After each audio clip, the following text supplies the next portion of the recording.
Assalamu alaikum and welcome to the debate with Chris Banbury. Our topic tonight is the question is there a knife crime epidemic? The Southport killings of 3 young girls by Axel Radukakama using a knife he bought on Amazon has reignited the debate about knife crime. False rumours about this killer being an Islamist militant led to far-right rioting last summer. The whole case is now sufficient to bring on an inquiry which will look not only at knife crime but also at wider anti-terrorism issues. Here's a report. Home Secretary Yvette Cooper told MPs it was a total disgrace that teenage Southport killer Axel Radukakama could order a knife easily from online retailer Amazon despite having been previously convicted for violence. Radukakama, 18, unexpectedly pleaded guilty last Monday to murdering B.B. King, aged 6, Elsie Stancombe, aged 7, and Alice Aguiar, aged 9, in the English town of Southport in July. Cooper told the House of Commons, "The Prevent Learning Review found that Radukakama admitted to having carried a knife more than 10 times, yet the action against him was far too weak. And despite the fact that he'd been convicted for violence and was just 17, he was easily able to order a knife on Amazon. That's a total disgrace, and it must change." And she added, "So let there be no doubt. Responsibility for this outrage lies squarely with the perpetrator, but equally, in the wake of such a monstrous atrocity, we have to ask every question, no matter how difficult, and where change is needed, we must act. That is now our task. We owe that to the victims, to their loved ones, and we owe it to the country." The Prime Minister, Keir Starmer, promised changes in the law. And so if the law needs to change to recognise this new and dangerous threat, then we will change it, and quickly. And we will also review our entire counter-extremist system to make sure we have what we need to defeat it. The government said Radukakama had been referred to the discredited Prevent Counter-Radicalisation scheme 3 times, but no action had been taken. Police said no one ideology had been uncovered and the case was not treated as terrorism. Starmer is now talking of extending anti-terror policy so that it embraces loners with no ideological motivation, as well as groups like Al-Qaeda. On Monday, the government announced a public inquiry into the murders, which led to riots around the country after false reports on social media said that the suspect was a radical Islamist migrant. Opponents have accused Starmer and the police of covering up what they knew. One high street retailer, John Lewis, has already announced that they will introduce AI face recognition technology to stop knife sales to underage buyers. Radukakama claimed that he first carried a knife at school because he was being racially bullied. It's a justification everyone from teachers to police officers have heard many times. In the UK, knife crime has increased by 80% in the last 10 years. Teenagers are also more likely than anyone else to be fatally stabbed than they were a decade ago. So 82% of murders involving teenagers are knife crimes, double the figure of murder victims of all ages. Overall, knife crime has risen 4% since Starmer's Labour government took office in July, although it remains below the peak it reached before the COVID pandemic. The problem is deep and rooted. Professor Fiona Brookman, who contributed to a previous parliamentary report on knife crime, gave evidence that the government was not listening to young people and that, quote, poverty and inequality are the main drivers underpinning knife crime. She concluded, quote, violent street cultures emerge in response to structural disadvantage. The government needs to tackle the structural roots of youth violence through sustained investment to address inequality and poverty, as well as opposed to looking for short-term solutions. So how far have we come from reality being able to break with a knife crime epidemic? How can we tackle it? With measures like point-of-sale restrictions? Can they really deal with the problem? Are the government's social and economic policies simply fueling the fire which produces knife crime? To join this, I'm joined by Colin Brent, a youth service area manager in Acton, West London, who has overseen Ealing Council's youth provision programme across 4 areas that respond to the needs and wishes of young people, and has been doing this for the past 16 years. Yusuf Dwayne Patterson is a recognised expert at addressing the unintended consequences of close supervision units, drawing on decades of experience examining power inequalities and affecting economically disadvantaged communities. A significant contributor to research in knife crime and strategies to reduce organised crime. In the studio is Khadija Elaine Thomas, founder of the Mentoring Lab, a youth mentoring organisation established in 2017. The lab helps develop exceptional youth practitioners through training, community and support, providing mentoring, youth activities and advocacy support to youth and their families. Marlon FOI is University Senior Lecturer Teacher Training and a secondary school teacher for 16 years, a community worker and a political activist. Rakim Fetogul is the CEO of Save Our Boys, an organisation created to support young boys and guide them away from gangs and criminality. Samir Khattab is a team leader in hospital-based intervention environment. He's a youth practitioner specialising in gangs, youth engagement, peer group violence, county lines and risk factor indicators. Irfan Shah is the CEO and lead youth worker at Friendford Youth Club in Ilford. He's a former professional cricketer who has over 20 years of experience in youth work and now runs one of the largest youth centres in the country that operates 7 days a week, seeing over 5,000 people attending annually. Now, if I could start off with Rakim. Keir Starmer, tougher laws. Well, actually, there are very tough laws for carrying a knife and using a knife. Yeah. That doesn't seem to me that that's going to solve anything. No. Yes. Yeah, I agree. I think the government always respond, and they don't deal with the actual issue, what's going on, because what they're not talking about is the cuts that have happened. Cuts. We've had so many youth clubs closed down. Okay, the cuts in the schools. We used to have lots of mentors, specialist counsellors working in the schools. The budgets have been cut. They've been stripped right back. So what's happening? The youth, they've got nowhere to go. So where do they hang out? On the streets. And no one's actually talking about gang grooming. Well, I mean, that's an interesting question, because I mean, the cuts are a part of the austerity agenda. We're also seeing growing inequality in some of the areas worst affected. I mean, from my own experience of this. Again, nothing being said about this. Yeah, there's so many factors that drive people towards knife crime or crime in general. And as mentioned there, the cuts, we've had the Tory government for a number of years that have been strong believers in cutting public services, so that has had an effect. But it really is a complicated issue. It's not something that we can just say, right, that's it, there's the answer. So many factors involved. Well, so I know from my own teenage boys, there's also a fear factor. People are scared about gangs, and this has been built up. I mean, it develops its own dynamic. I'm so glad you said the fear factor, because I'm going to make my position really clear. It's not all government, it's not all parents, it's not all education, and it can't be all youth practitioners within the communities. For me, punitive measures are not going to work. They're just not going to work. And if we go from the 80s, when my uncle was incarcerated, to today, 2025, and seeing the sentences that 20-year-olds get, there's a big contrast. I'd almost say double in decades. So punitive measures are not going to work. And I think when we're talking about clicking for a weapon, we've got to understand what were the triggers to click. When we talk about removing knives and getting young people to stop carrying, we need to remove the knives from their hearts. We can't just stop.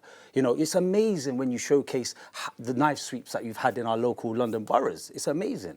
But why are people carrying it? We don't want to remove the knives. We want to remove the knives in the hearts of why people are carrying them in the first place. Well, I mean, many of the kids, the teenagers involved in this are probably not going to youth clubs, unfortunately. Some of them have been excluded from schools. I mean, we have to find other ways of getting to them, don't we? Absolutely, and I think we're sort of kidding ourselves if we think that youth clubs are the only answer. They're not. They're a part of a solution, which is early intervention, supporting those who do want to engage. And there are so much more positive things that can be done within youth projects. I think we just launched a detached team in Ilford, and last week a young boy was stabbed. He didn't even know he was stabbed. And one of our detached team had to go and support this young person. I think there is a growing trend that we're looking at. I echo what Samir's saying, is about, you know, people looking at the knife. It's not about the knife, because you can get a knife from anywhere.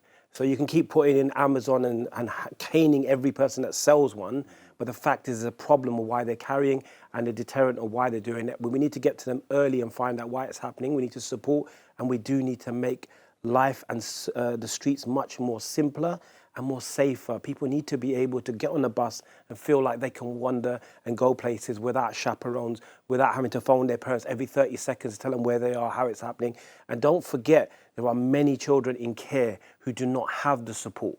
They do not have the background. They don't have the ongoing minute-by-minute support that they need because the parents are not there for whatever reason. And then there's those who are going into extended services and cares and also accommodation as well. And then almost putting 16, 17-year-olds on their own at far too early age without the extra support. Khadija, this isn't, unfortunate, it's not just male teenagers either, is it? It's female teenagers involved. Yeah, but girls get involved, and it's a topic that is not spoken about.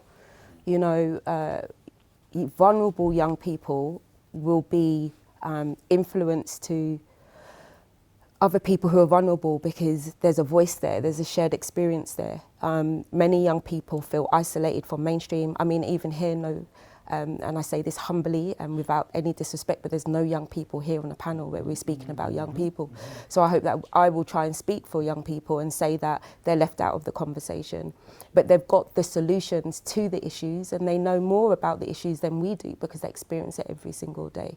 So girls are getting involved because they fall in love, or they get involved because their friend or their brother or their cousin or even their dad or somebody in their family is really vulnerable. And I say that because I want us to remember that those who may commit crimes, they're victims as well in a system which is really not supporting anybody. I mean, if you look at the statistics of crime that's done towards white Europeans or Europeans in this country, the statistics are still not good, but it's even worse for those who are racialised, from racialised communities. Online, we're joined by Colin Brent. Colin, you're active in Acton in West London. Why is it London in particular is such a hotspot for knife crime? That's a good place to start. I mean, I don't know. I think the reasons for knife crime that are so there's such a multitude of different reasons. I think very much I agree with what Khadija was saying, that actually it's important to listen to young people. It's important that we also create a space for young people to be a part of our society. On the one hand, what we're doing is we're criminalising young people, we're shutting young people out, we're having debates about young people as if they were other to us, as if they were not part of our community. And then at the same time, we're asking them to obey our rules, to do what we tell them. Why London? Why anywhere? And I think, talking about kind of the racialized aspect of this as well, and obviously communities that are more deprived and have suffered racialized discrimination. Across all communities, the vast majority of young people do not get involved in knife crime, whether that's in London, whether that's in Runcorn, whether that's wherever it is. And I think it's very important that we celebrate that and we talk about that as well, because it's important that we do not create an environment of fear. There is not a knife crime epidemic as such. There is a major issue, but it's important that we recognise that the majority of young people are not involved, and that we should be creating and feeling safe on our streets. And we're also joined by Yusuf Dwayne Patterson. Dwayne, what leads young teenagers to join a gang? I think there's many factors. As what the panel has said already, there's many contributing factors that result into young people engaging in criminality or being affected by criminality as well. For me personally, I believe that only through awareness can the process of change begin. And as what my respectfully panel member Samir actually said as well, that it's also removing the mindset, because it's people that kill people. It's people that hurt people. So it's unraveling what I would say the layers. And when you do start to unravel the layers as well, you see that there's enhanced levels of trauma that has occurred in those young people's lives. So it's unpicking that and then finding a solution to a very difficult problem. But sometimes what we tend to do, we tend to become donkeys only carrying books. We tend to say the right words, but the reality of the situation is totally different. Yeah, Rakin, I mean, there's something also happened. I mean, the lockdown and COVID, it created a huge problem of mental health among young people, which is not talked about. It's as if it's just ignored and swept under the carpet. Yeah, absolutely. And I think what was mentioned there, the idea about trauma, we forget about the mental health issues. So, for example, there's lots of people that have witnessed extreme violence, and then without getting any counselling, any psychological help, they just have to kind of, get onto it themselves, which might be self-medication. And so they're dealing with this kind of trauma without any support, and they carry on moving forward, which is something which is really, really important. We need to kind of get that support. And when I was talking earlier, the idea about youth clubs, sometimes there's the young people today who are not really mixing with the adults. Yeah. Like for our generation, well, I'm probably one of the oldest here, but I grew up in Ladbroke Grove. And in Ladbroke Grove, we had youth clubs. Okay, one of the most important things is the connection between the older generation being able to talk. Yeah. Well, that's what I mean. If I come on to that, Marwan, I know from my own 2 teenagers, one of the issues you've got is trying to get them to engage with physically with people of their own age group, let alone older people, because they're constantly off in that virtual world, and that itself is dangerous. I'm not being moralistic, but there's a danger here. There's a lot of dangers online. There's dangers outside. I remember a number of years ago when I was teaching in secondary school, I phoned up a mother about her son misbehaving, and she goes, "He's a good kid. He stays at home on his computer. He's not like one of those kids that gets out on their bike." So you can see that the world has changed. We think a kid that's going out on his bike is dangerous as opposed to one staying at home. So dangers at home, dangers outside. But I think we have got to put things in perspective, as the gentleman said there.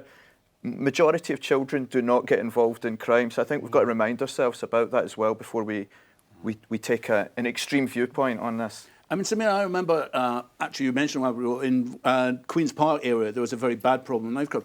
The community got together, and I'll come back to it, particularly the mothers, and that had an impact. And we had huge meetings in the local school, I mean, 300-400 people locally. And that kind of peer group pressure did have an effect. Would you agree? I'm going to be real. That's a reaction, not a response, right? And that's not going to be long-lasting, and that is not meeting the 13-year-old that may be suffering 4, 5, sometimes 6 emotional traumas within their bed space. Mums, I get it. Why are you becoming an activist after we lose a young person's life? Why do they become RIPs? In fact, there's something going around, very controversial at the moment. Are parents raising murderers? I'm not saying I actually agree with that sentiment, but that's something to look into, and I'll tell you why. Because I work on the front line, and there are cases where parents don't mind, their child being the flyest kid on the block, right? As long as he's got the 40K and we could buy those houses back in the villages and we're living good, the council of the community. But when someone takes them out and then they become an RIP, and what's that famous statement that you always hear? He was an angel, he never hurt anybody. So look, mums, do what you're doing. Turn their pain into purpose. As Yusuf said, raise awareness. I'm not saying that should stop. I'm saying it's a reaction, it's not a response. And just to touch on what Sister Khadija said about a youth voice not being at the panel, absolutely, right? Absolutely. I mean, Samira, can I just come on? I mean, there's also an issue of class, because I know that, I know literally from birth, middle-class people will push to get support. They will push to get the classes for their kids. They'll push for this, that, and the next thing, and all the rest of it. Working class people tend to be less confident, and particularly if you're talking about people newly arrived in this country, it stacks up the difference. There's that class element, is there not? I think ultimately a lot of parents don't know how to access support. They don't know where to go. They don't know how to raise issues around their children, whether they're turning up late at night and all out all evening, whether they're on their games consoles. We get loads of people asking us, how can you support us in trying to get our children off the games consoles and stuff. But I think ultimately we've got to look at it logically. There is loads of young people who are doing something positive. We need to hear more about that. And the ones who are struggling, we need to be accessible to them. We need to make sure that they're able to get that advice, that support, and we just got to make them feel safe. I think there is a crying, sort of a dying need for these young people to be able to feel appreciated and feel heard. And that's quite bad in terms of when you talk to young people and they say, yeah, you're just making decisions for me. And I think I echo what everyone else said here. But definitely, I think that we need to do more to be able to support those young people emotionally, because a lot of people are struggling emotionally. And one thing I would say is that when your child gets to 16 years old, please don't give up on your child. I think what happens too often is 16 to 18-year-olds, parents go out to work, you can go and defend yourself, start being supportive to your other siblings and stuff. I think they've been looked at as an adult far too early and they need that support going through. I mean, also, there is an issue of the family in this country, which is in America. I mean, I know my kids are half Italian. Italy's got the highest percentage of families who eat together in Europe. Britain has got the lowest percentage. That tells you something. Absolutely. Yeah, the values here in the UK are not as they are where I'm from and where many other people from. So the UK, the value of family is much, much lower. So what you have is a clash of cultures. You have the culture in the house, which is come together, and then you can't step out. As soon as you step out of your house, you've got to kind of wear a mask, and you've got to try and figure out how you're going to be part of this British culture, which is actually sometimes anti your culture, which is in the home. And it's a juggling act, and that's why young people need to speak to those who look like them, who understand how to navigate this system and how to stay well. It's about protecting your own futures and knowing how to do that. And we've been there, we've done that. And that's why mentoring, upskilling mentors, upskilling youth workers to have these structured mentoring conversations, not just having cool conversations. It really does work. And I just also want to add that many young people want that guidance. But the adults, we are distracted by the phones, we are distracted by the game consoles, we are distracted by work, and we're distracted by our own traumas. So we have to really reflect on our own accountabilities as parents. Colin Brent, in Ealing, how are you working to give young people a voice? Yeah, I mean, so we've been lucky in Ealing. Shout out to Ealing Council for keeping its open access youth centres open. And so we have 3 youth centres, purpose-built youth centres across the borough, as well as sort of neighbourhood outreach, pop-up sessions.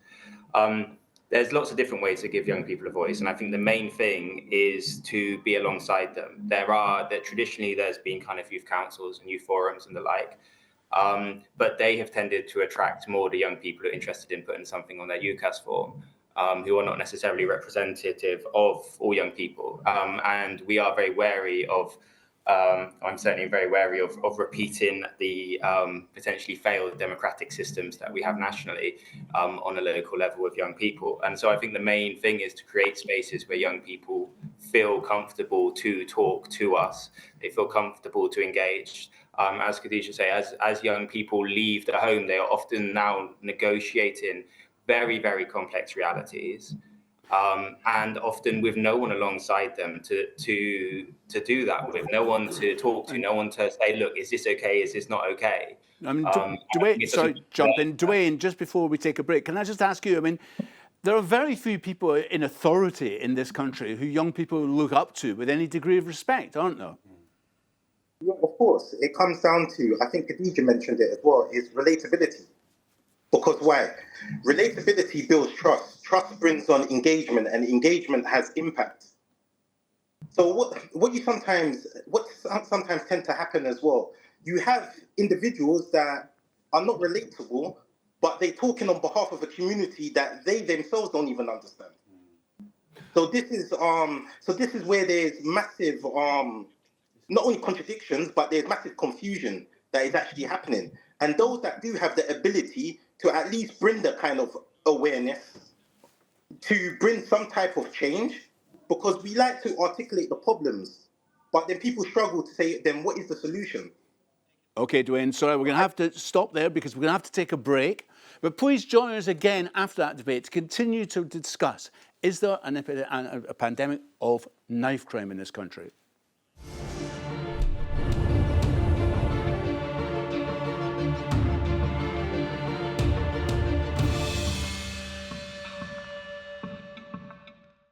Welcome back to the debate with myself, Chris Banbury. We're discussing about what's happening in this country with knife crime. Is it out of control, and what are the solutions?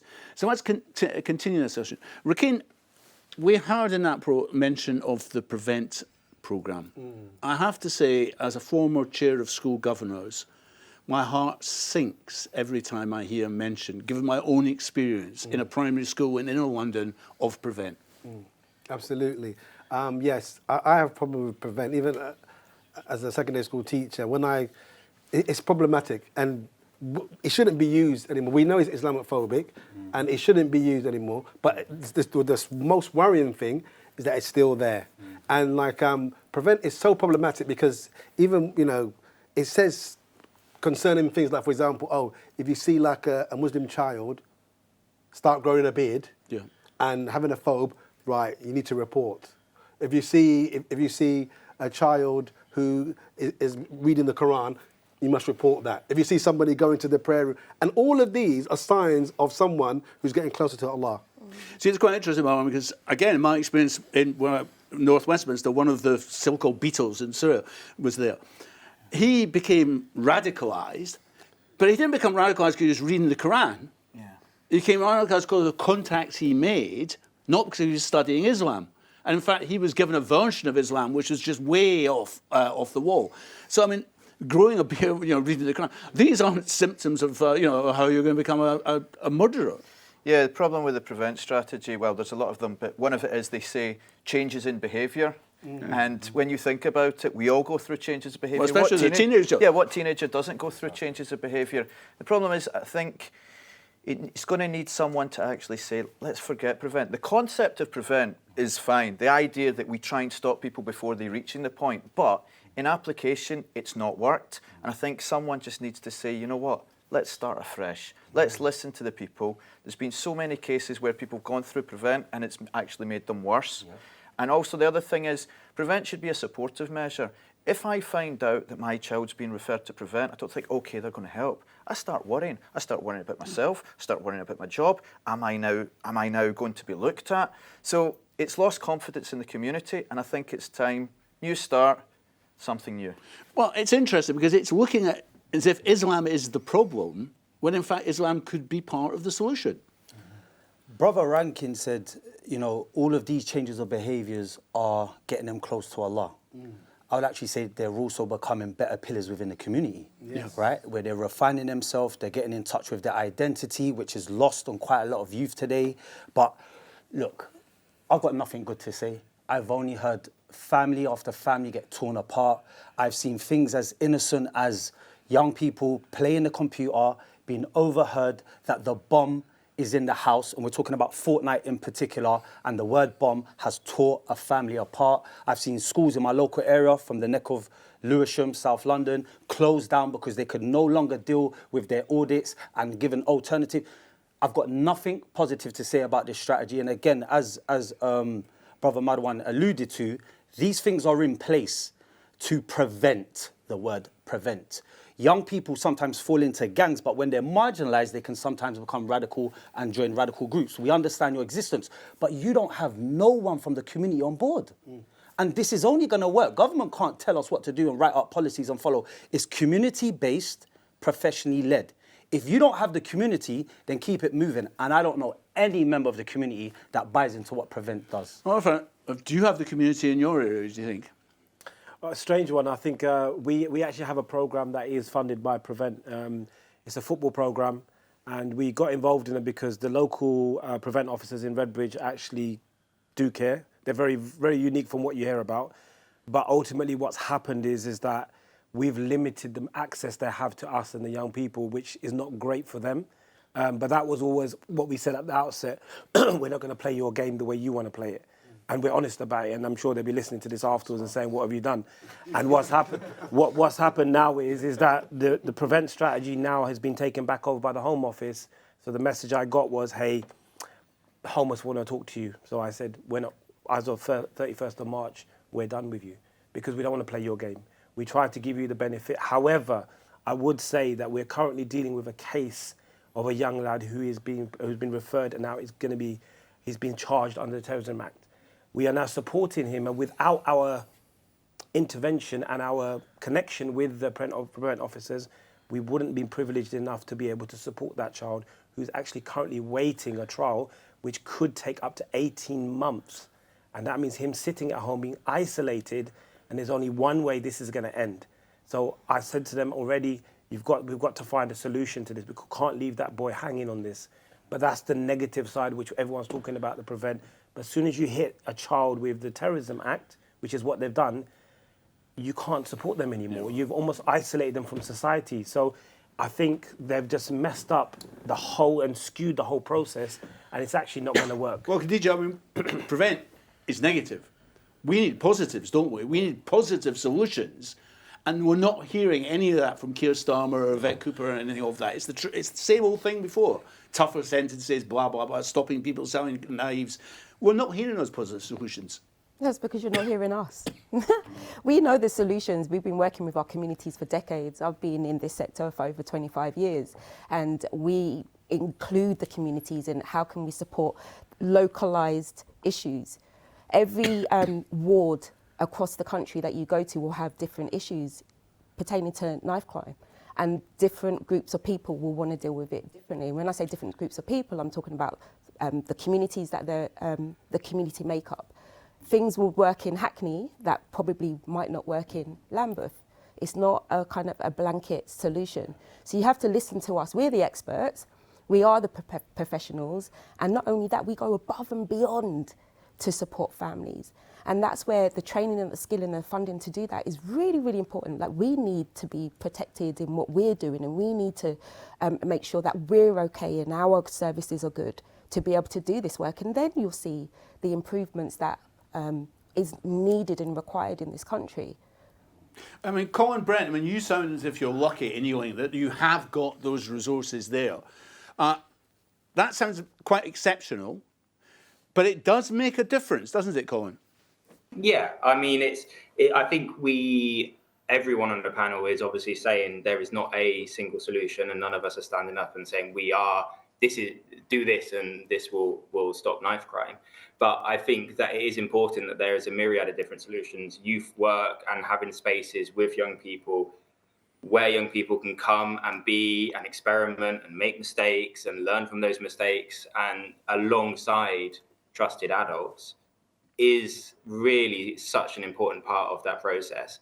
And I think people who are within the community, I've worked within this community for 16 years, some of my colleagues for over 35 years, it is so important to have that localized sense of what is going on. I think I understand the politician's idea of, a need for control, a need to look tough, a need to come up with solutions. But actually, if we go down to the hyper-local, we empower communities to understand what the issues are here.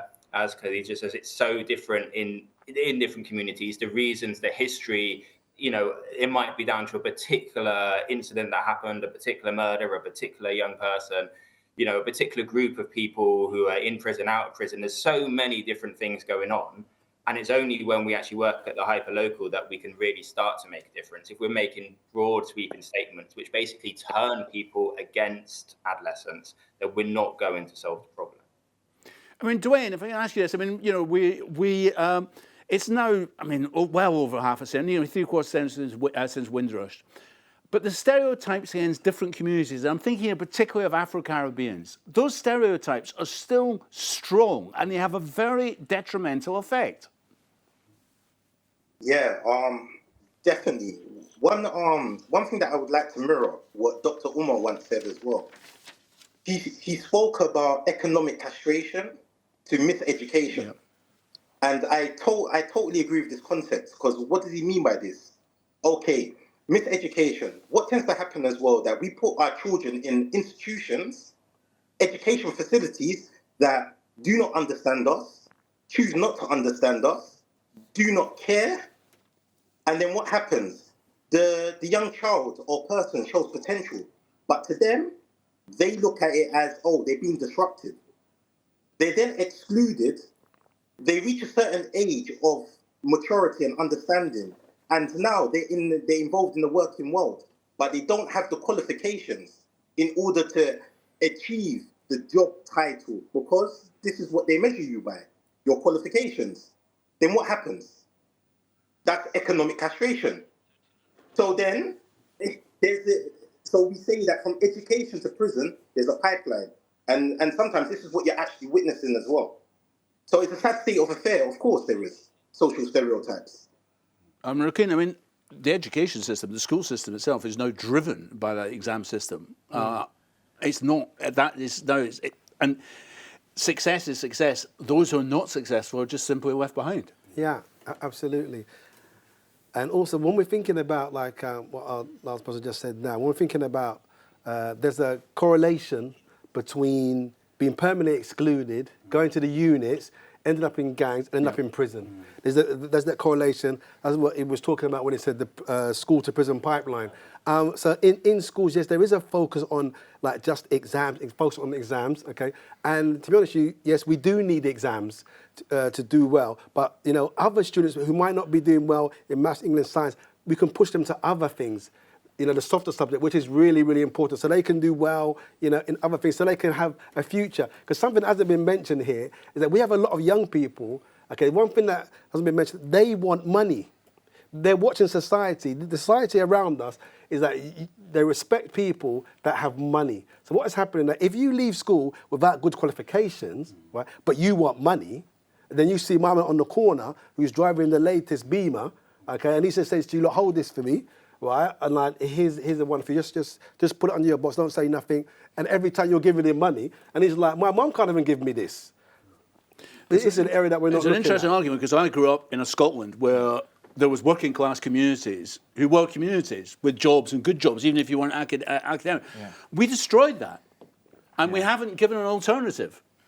Yeah, it's true. And one of the things I think we've got to think of is we've got a battle with inside the schools themselves. So you have teachers that say, we need to get rid of that child. Yeah. We need to get rid of him. Oh, head teacher's weak. Why is the head teacher not getting rid of them? Then the head teacher is under pressure from the local authority or whoever it is. Yeah. You better keep that child. And then, but once that child goes, as you said, it's not pleasant, the statistics. So we've got a lot of battles within the school, outside the school. It's not an easy one just to crack. But yeah, I totally agree that this just exam-based system, I'm not going to say that's the reason why we've got knife crime, but it certainly doesn't help with making students feel included. I mean, school exclusions, I think you mentioned it. I mean, it's a huge issue because once you exclude a kid from school, you're literally putting them on the street. And the consequences of that are just obvious. Education needs to be reformed. I said 6 years ago, stop school exclusions, and I was only out of custody for 1 year. Mayor's office has just picked up on school exclusions. These head teachers are happy to claim these A stars of certain students, but when we have someone who might be struggling, look, they could be hungry. That's why they're acting up in class.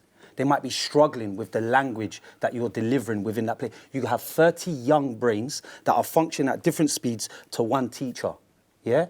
They're leaving school knowing what 1 + 1 is, but don't know what tax is. One of my colleagues the other day said that her 21-year-old didn't know you had to pay for water.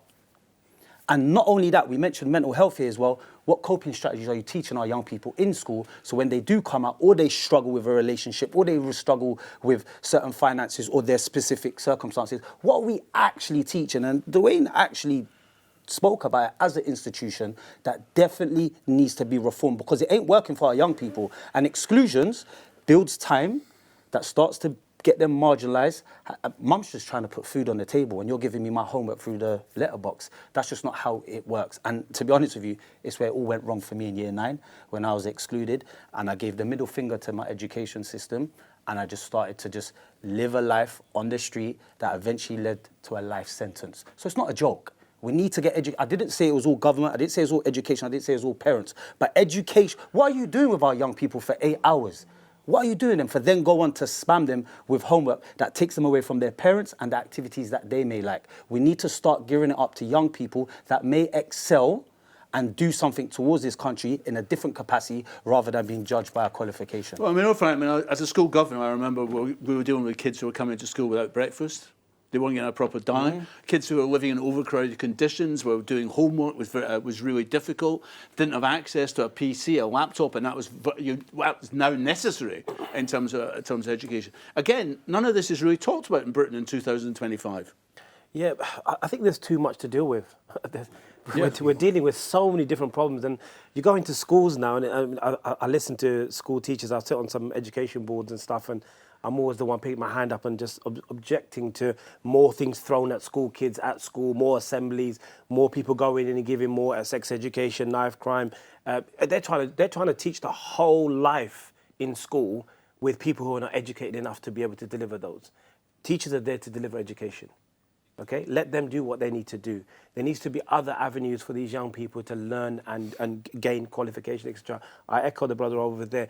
When a child reaches 12, 13, 14 years old, around that sort of age, if they're not excelling in school, find them an alternative. Yes, do the basic English and maths, get them in there, but let's find them something that's skilled that when they get to 16 and 18, they don't feel disvalued. They feel like they're part of something. They feel like there's a future. And I think that there is so much emphasis on education, which is right, but there's a different type of education a child needs. It's not always have the same mold and same model for every child. But you know, there needs to be enough for everyone. There's some kids who want to excel in education. They want to be the doctors. We need to keep pushing them, keep providing them, because we don't want to stop them from learning. So, but there are those who are struggling, whether they come in the morning for breakfast clubs, etc. We need to support them. We run so many different services at our youth club, and we're doing counselling for children who are cutting themselves and stuff like that. I mean, it's unacceptable. We can't have this. But also there is a responsibility on the home that what's going on within your home, and people don't want to address that factor. There is something within your home which isn't quite right as well that needs to be addressed. I mean, Khadija, these are issues which do need to be addressed, but we also do need to hear from young people. And the problem is that if there was a war, of course, they'd be conscripted and lauded and, you know, said they're heroes for Britain. But short of that, they're not listened to. Yeah, will they be called heroes for Britain? I say that because my grandfather was in the army and he fought for the UK, and he hasn't been acknowledged as a hero for Britain. I just want us to remember that you can't pigeonhole young people who are neurodiverse and might be struggling to engage in learning. This can happen.